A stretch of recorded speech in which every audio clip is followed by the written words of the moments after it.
La fausse montre de Kobalade vue dans son clip d'Eddie Chocolat.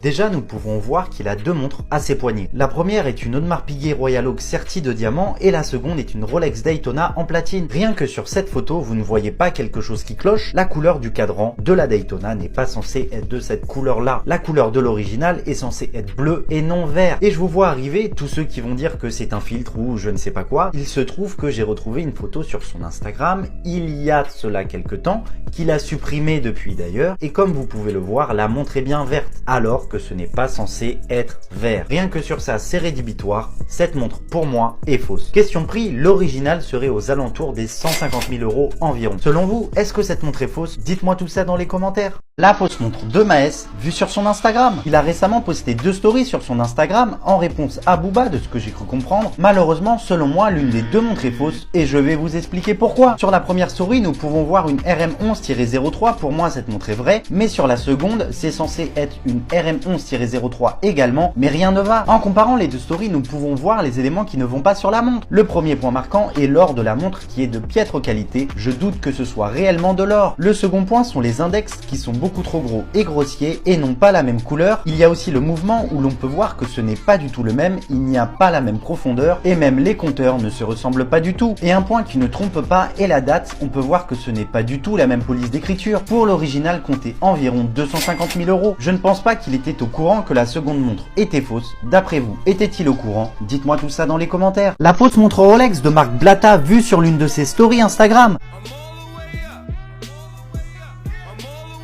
Pour moi, cette montre est fausse et je vais vous expliquer pourquoi. À première vue, c'est une montre Rolex, le modèle Oyster Perpetual référence 124-300 qui a la particularité d'avoir son cadran bleu turquoise. Le premier détail qui frappe sont les index qui ne sont pas du tout alignés, même si la photo est légèrement inclinée, ils sont censés être alignés, or là, ce n'est pas le cas. Un autre point est l'écriture du bas qui est censée être plus grosse et prendre plus de place sur le cadran et être légèrement décalée vers le bas. Et même l'écriture Swiss Made et le logo sont trop gros sur la sienne, or sur l'original, ils sont fins et raffinés. Un autre point qui ne trompe pas, ce sont les petites indication des minutes et des heures entre les index qui sont trop longs et trop gros. Je pense qu'il ne savait pas que c'était une fausse montre car le problème avec ce genre de pièce, comme elle n'est actuellement plus produite par la marque et qu'il en existe peu sur le marché, il est compliqué à savoir exactement à quoi ressemble l'original. Dites-moi ce que vous pensez de cette montre dans les commentaires. La fausse montre de Zola, vue dans une interview. C'est trop lourd, je pouvais voir quel morceau les gens y préféraient. Pour moi, cette montre est fausse et je vais vous expliquer pourquoi. À première vue, c'est une montre Audemars Piguet, le modèle Royal Oak, référence 15500, qui a la particularité d'avoir son cadran bleu. Le premier détail qui frappe est l'acier de la montre qui est de piètre qualité au niveau de la finition et même avec un éclairage différent, nous pouvons clairement voir que ce n'est pas le même acier. Un autre détail marquant est la date qui est trop petite alors que sur l'original, vous pouvez voir une différence au niveau de la police d'écriture. Il y a aussi l'aiguille des heures qui est trop longue et vient toucher les index alors que sur l'original non, et le logo Audemars Piguet est mal centré alors que sur l'original celui-ci est bien centré. Si je pouvais donner un prix à l'original, ça serait aux alentours des 55 000 €. Selon vous, est-ce que cette montre est fausse? Dites-moi tout ça dans les commentaires.